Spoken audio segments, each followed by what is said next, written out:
Buenas noches, soy Jorge Hurtado y esto es Contexto Global, donde les acercamos las noticias más destacadas de la actualidad internacional. A continuación, nuestros titulares. Reclamo internacional. Francia, Italia y España condenaron los ataques israelíes a las fuerzas de paz en Líbano. El presidente Joe Biden pidió a Israel dejar de atacar los puestos de Naciones Unidas. Esto mientras aumentan los bombardeos en el sur y el este de Líbano como parte de su ofensiva. Alemania anunció un nuevo paquete de ayuda militar para Ucrania valorado en 1.400 millones de euros. Esto luego de una visita del presidente ucraniano Volodymyr Zelensky a Berlín. La asistencia será proporcionada por Alemania, Bélgica, Dinamarca y Noruega antes de que finalice el año. El presidente Joe Biden estimó que el huracán Milton causó daños por valor de unos 50.000 millones de dólares. Aseguró que el Congreso tendría que aprobar más fondos luego que el huracán golpeara la costa este de Florida, matando al menos a 16 personas y dejando a millones sin electricidad. Biden visitará Florida el domingo para evaluar los daños.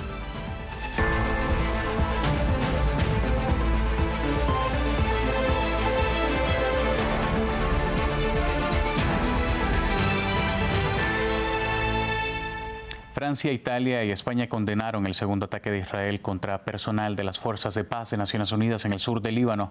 Los ataques hirieron a 2 cascos azules.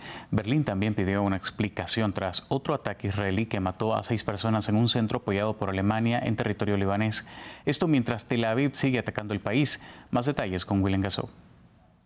Los cascos azules blanco de los ataques israelíes. El ejército israelí disparó contra un puesto de observación de las fuerzas de las Naciones Unidas en Naqoura, en el sur del Líbano. 2 soldados de la misión de mantenimiento de la paz fueron heridos, hechos condenados por el secretario general de la ONU.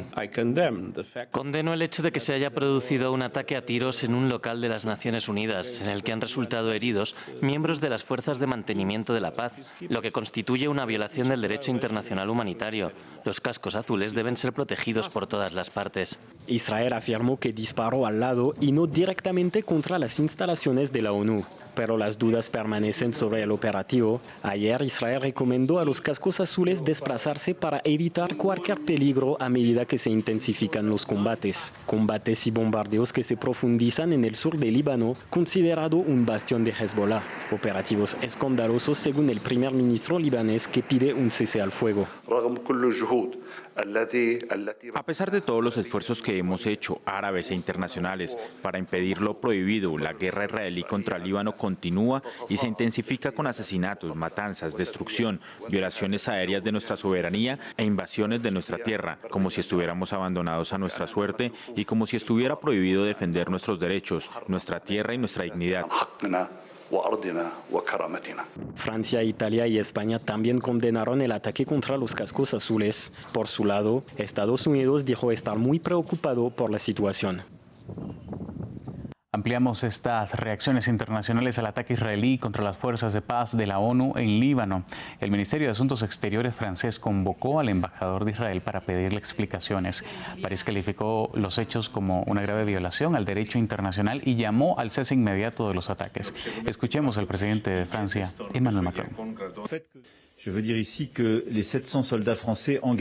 Me gustaría decir aquí que los 700 soldados franceses que participan en esta fuerza son una muestra de nuestro apoyo inquebrantable y nuestro deseo de comprometernos con la seguridad, tanto de Israel como del Líbano. Por lo tanto, es totalmente inaceptable que las tropas de la FINUL sean atacadas deliberadamente por fuerzas armadas israelíes. Condenamos, no toleramos y no toleraremos que esto vuelva a suceder.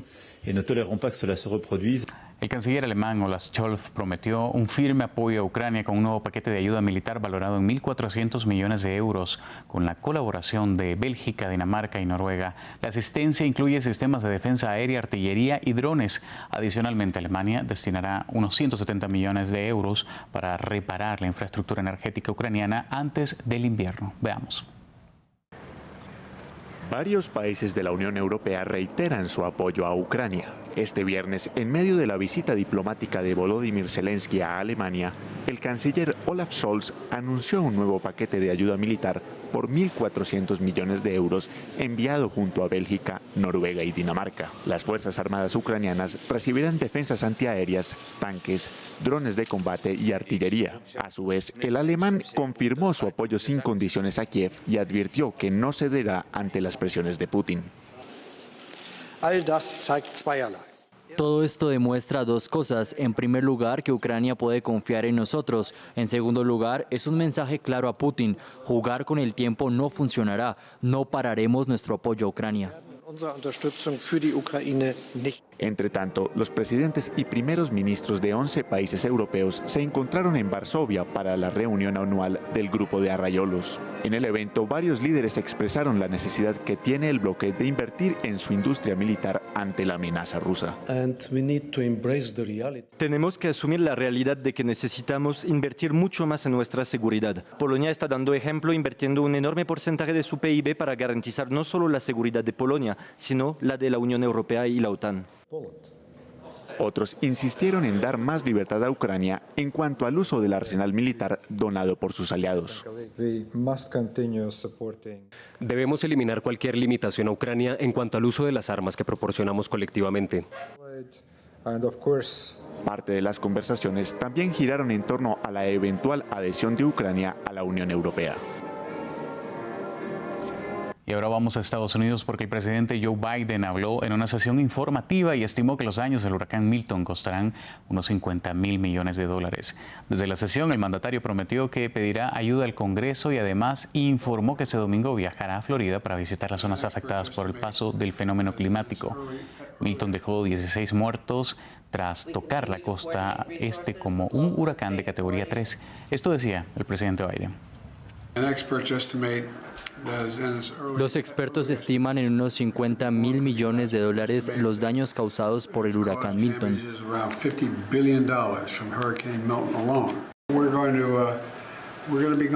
Vamos a ir al Congreso, vamos a necesitar mucha ayuda y mucho más dinero, ya que identificamos específicamente cuánto se necesita. Vamos ahora a Turkmenistán, el país de Asia Central que acoge este viernes una cumbre regional que constituye una nueva etapa en las relaciones bilaterales cada vez más cercanas entre Rusia e Irán. Vladimir Putin se reunió por primera vez ahí con su homólogo iraní Masoud Pezeshkian. Ambos países, sometidos a sanciones occidentales, buscan crear un nuevo liderazgo reforzando sus relaciones a raíz de la guerra en Ucrania y del conflicto en Medio Oriente. Maxim Plovinet tiene los detalles.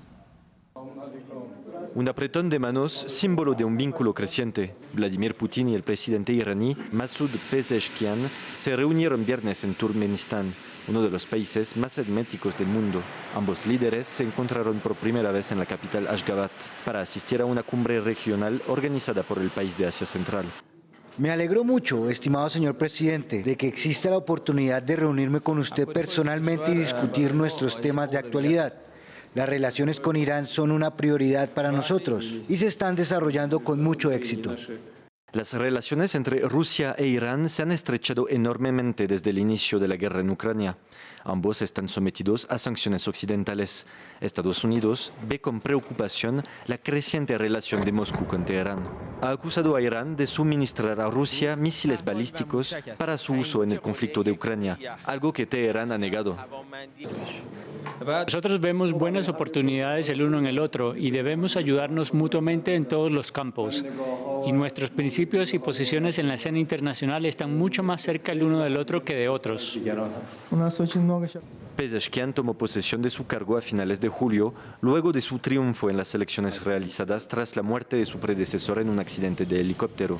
Putin, cuyo país acogerá una cumbre de los países BRICS en Kazán del 22 al 24 de octubre, invitó a Pezeshkian a viajar a Rusia en visita oficial. El Kremlin había anunciado anteriormente que ambos hablarían de sus relaciones mutuas a raíz del conflicto en Medio Oriente.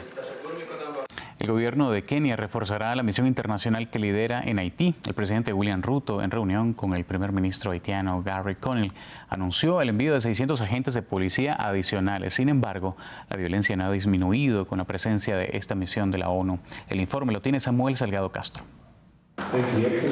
Un apretón de manos que sella el refuerzo de seguridad en Haití. El primer ministro Gary Conille se reunió con el presidente de Kenia, William Ruto, en Nairobi.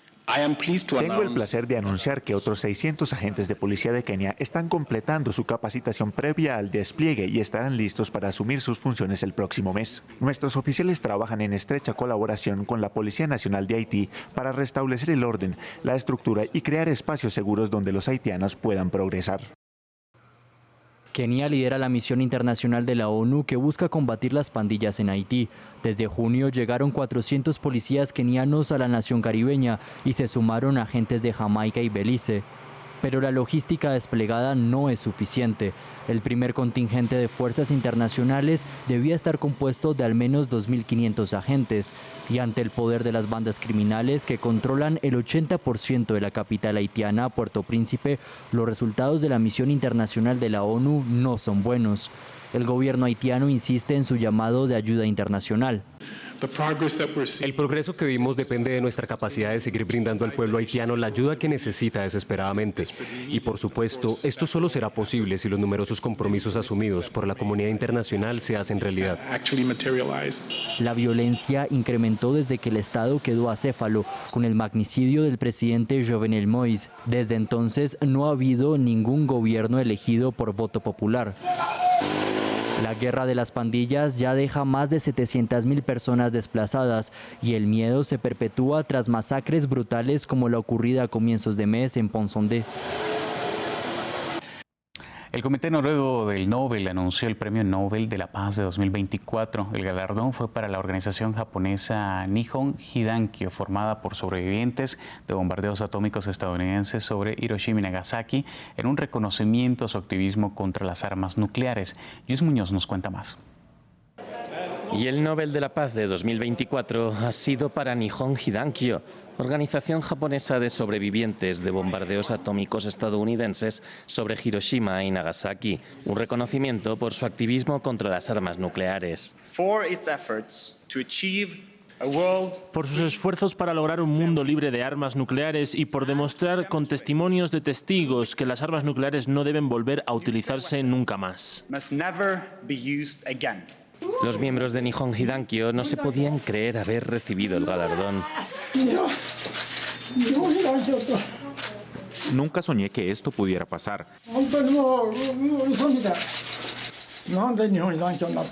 Pensé que se lo llevarían los que luchan arduamente por la paz en Gaza. Una organización que después de décadas de lucha se ha convertido en un referente para la sociedad japonesa. Son un grupo de personas que transmite su mensaje al mundo. Así que como japonesa creo que esto es realmente maravilloso y solo puedo expresar mi gratitud a quienes le otorgaron el Premio Nobel de la Paz. Lo siento, no puedo evitar llorar. La comunidad internacional ha aplaudido la decisión, como los ganadores en 2017 del galardón de la campaña internacional para la abolición de las armas nucleares.